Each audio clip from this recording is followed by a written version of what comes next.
A gente sabe que o pixel, né, é a menor unidade, né, para poder representar, né, a cor numa tela do computador, tá? Ela possui diversos tamanhos, tá? E é o registro visual num instante, né, num recorte específico.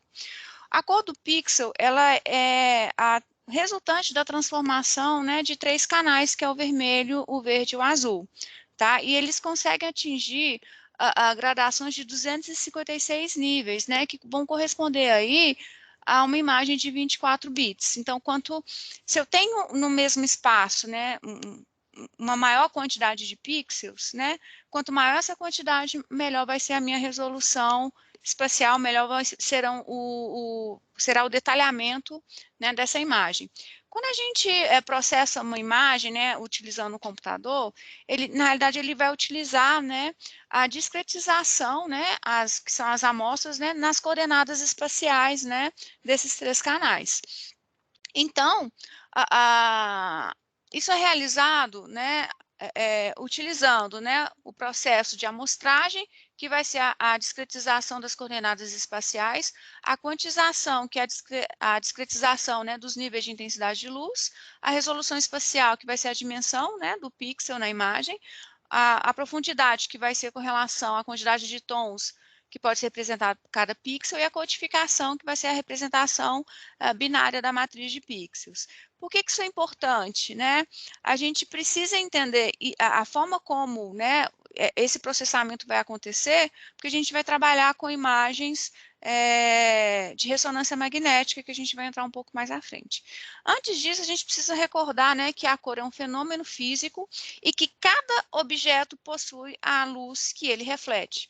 Essa luz, ela pode ser artificial, ela pode ser natural, tá?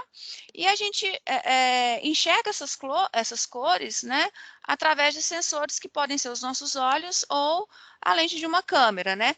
Nessa figura aí, a gente tem, né, o exemplo aí, né, da radiação eletromagnética, que ela está dentro aí da faixa de frequência, né, que é o comprimento de onda que a gente enxerga, que é visível ao olho humano, que varia entre 400 e 700 nanômetros, tá? Então, quando a gente fala ainda dos sensores, que podem ser a lente da câmera ou os nossos olhos, né, eles sempre vão realizar aí uma medição específica dessa luminosidade, né, ou desse sinal através de uma amostragem. Como que isso funciona, né? A gente tem, né, células dentro dos nossos olhos, que são, né, da retina, que são os cones que são responsáveis, né, pela visão de cores e também por detalhes que podem ser divididos em três categorias, que seria a amostragem de baixa frequência, alta frequência e intermediária. Por que isso é muito importante? Porque isso faz muito sentido, né, com a nossa percepção da iluminação. Por exemplo, a gente enxerga, né, melhor o verde porque ele fica na zona intermediária, né? Depois a gente enxerga, né, o vermelho, que ela fica, né, na zona de alta frequência, e por último o azul, que é na zona de baixa frequência, né? Então, essa iluminação, ela é percebida em porcentagens. Então, a nossa percepção, de um modo geral, 59% está na faixa da zona intermediária, né? 30% na alta frequência e 11% na baixa frequência, tá? E como que funciona essa diagonal aqui, que varia do preto ao branco, que é a nossa escala de cinzas? A escala de cinza, ela pode ser realizada pela média, né, dos três canais RGB, ou pela média ponderada, quando a gente está falando, né, de brilho, tá? Com relação à informação luminosa em si.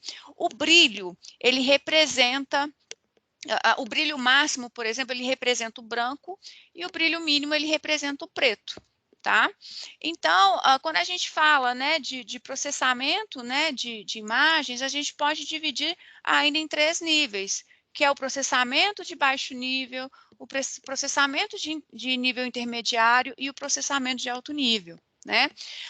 O processamento de baixo nível, ele fica responsável pela remoção de dados que a gente não deseja, né? O nível intermediário, né, ele fica responsável pelo que a gente chama de segmentação, que é parte do processo que vai conseguir identificar aí formas significantes, e de alto nível está atrelado com a ligação da imagem com algum banco de conhecimento, por exemplo, que o Google utiliza aí, que são algoritmos para poder recuperar conteúdo. Mas por que é tão importante a gente relembrar isso? Porque quando a gente entra aqui nas imagens de ressonância magnética, a gente está basicamente trabalhando o brilho, né? A gente está trabalhando aí tons de cinzas preto e branco. Então, para poder ir mais a fundo, a gente precisa entender como que é formada uma imagem de ressonância magnética.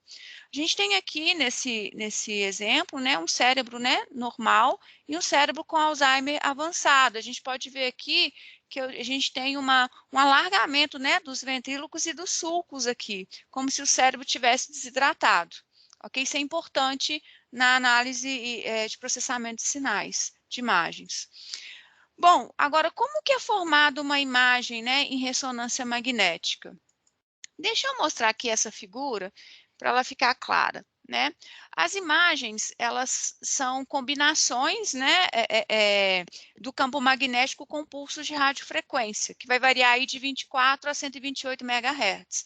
A gente tem aí frequências, né, de vibrações aí, vocês estão vendo aí, eu tenho aqui 3 eixos, né, o X, Y e Z. A gente tem que lembrar que a ressonância magnética, ela é definida com essa transmissão de energia, mas ela é de um corpo em vibração para outro corpo também em vibração. Então, os dois corpos, eles precisam estar na mesma frequência de vibração. Então, para que isso ocorra, né, a gente precisa definir uma localização espacial nessas dimensões aí que vocês estão vendo, né? Uma vez que a gente consegue definir essa localização, a codificação, ela vai ocorrer ao longo desses eixos. Essa imagem aqui, ela é interessante, essa anterior aqui, porque não sei se vocês conseguem ver que aqui a gente tem um encontro aqui de 3 eixos, o X, Y e Z. E exatamente o centro desse eixo é o isocentro. O que é o isocentro? Ele é onde, né, a potência, né, do equipamento do campo magnético, ele não vai se alterar, ok? Então, ela é realizada isso no isocentro. Quando esse corpo ele afasta do isocentro, o campo magnético ele fica instável, e essas bobinas aqui de gradientes, eles são responsáveis por conseguir, de uma forma, controlar essa instabilidade, corrigir essa instabilidade. E, basicamente, essa correção, ela vai corresponder, por exemplo, à diferença de frequência de precessão. Precessão é um movimento que lembra o giro de um peão, que ele forma uma figura cônica, né, que acontece nos prótons de hidrogênio. Então, como que funciona de forma resumida a formação de uma imagem em ressonância magnética, né? A gente tem o gerador de radiofrequência. Esse gerador de radiofrequência, né, ele forma a energia, né, usada para poder excitar os prótons de hidrogênio. A resposta dessa excitação, né, vai ser o sinal liberado pelo corpo, né, do indivíduo, que depois, né, vai para uma bobina receptora, depois isso é amplificado, codificado através das transformadas de Fourier, e isso é transformado numa imagem. Tá? Então, quando a bobina... existem diversos tipos de bobinas. Existem bobinas que são dedicadas, existem bobinas que são não dedicadas. Isso vai depender da região de interesse. Tá? Se for crânio, ela é não dedicada, ela é dedicada, e se for, por exemplo, ombro, pulso, né, e joelho, por assim por diante, existem bobinas que são não dedicadas. Tá? Então, evoluindo aqui um pouco, continuando a falar um pouco mais sobre a formação, né, da ressonância magnética, né, da imagem por ressonância magnética, a gente precisa lembrar que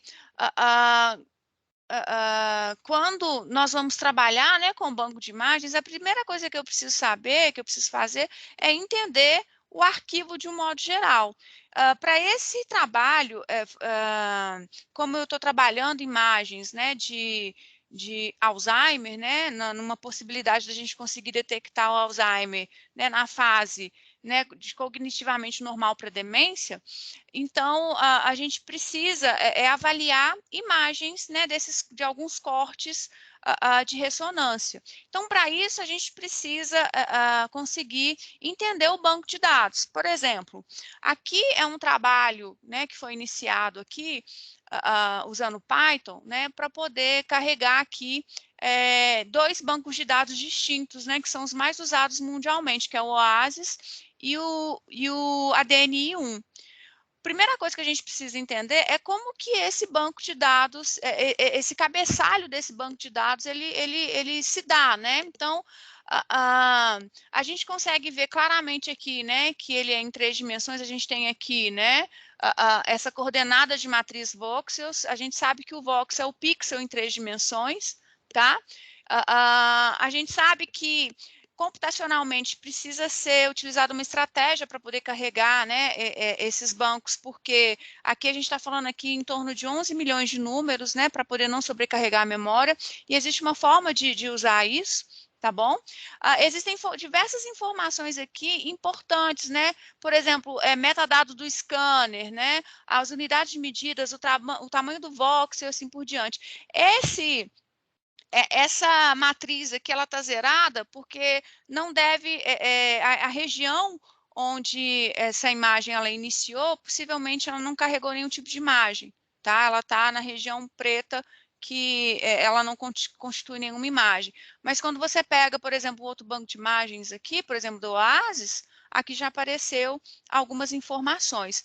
Só que a gente precisa tomar um pouco de cuidado. Quando a gente analisa essas linhas aqui, a gente não pode simplesmente falar que quanto maior esse número aqui, melhor.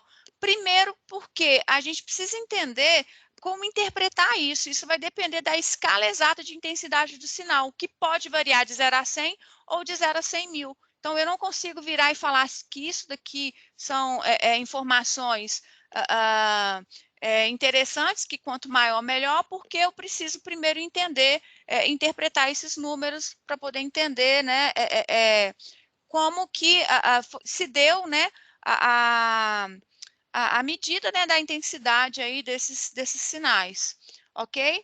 Outra coisa que a gente precisa prestar atenção é nessa figura aqui,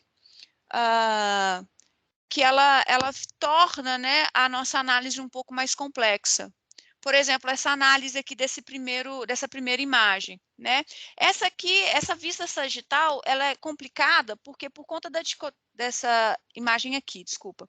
Essa vista sagital, ela é difícil porque a gente não sabe se está olhando para o lado direito ou esquerdo do encéfalo. E para isso, existem convenções internacionais que podem ser utilizadas. Uma convenção é o RAS+, que basicamente ele diz que as coordenadas, né, para a gente poder definir se isso é direita ou esquerda, basicamente ele diz que as coordenadas elas vão ser à direita, anterior e superior do isocentro, elas serão positivas, né, e o contrário, né, esquerda, posterior e inferior ao isocentro, elas vão ser negativas. O isocentro ele já vai definido no padrão, como padrão das imagens quando elas são salvas, tá? E eles costumam, né, colocar esse padrão como 000. E para poder interpretar essas imagens, é utilizado bastante as matrizes afim. Então, a matriz afim ela vai guardar algumas informações que ela vai conseguir traduzir essas coordenadas para o nosso espaço de referência. Então, quando a gente realiza, por exemplo, o produto escalar da matriz afim com as coordenadas de imagem, a gente tem a distância das coordenadas da imagem em relação ao isocentro magnético. Por exemplo, aqui foi rodado um código, né, onde a gente conseguiu captar exatamente esse isocentro. Tá vendo? Existe uma grande diferença. O isocentro do equipamento é diferente do isocentro da imagem. Então, a gente precisa trabalhar, entender bastante isso para que erros eles não comecem, né, não sejam gerados por conta disso. Então, a partir dessas informações, a gente consegue, né, a partir da planificação disso, a gente consegue, junto com as definições do que é o isocentro, né, de como, né, que a gente vai definir isso, definir essa coordenada, para a gente começar esses trabalhos e desenvolver. O objetivo aqui é pegar o mesmo corte e começar a comparação do mesmo corte de um mesmo indivíduo para saber, né, se houve algum tipo de perda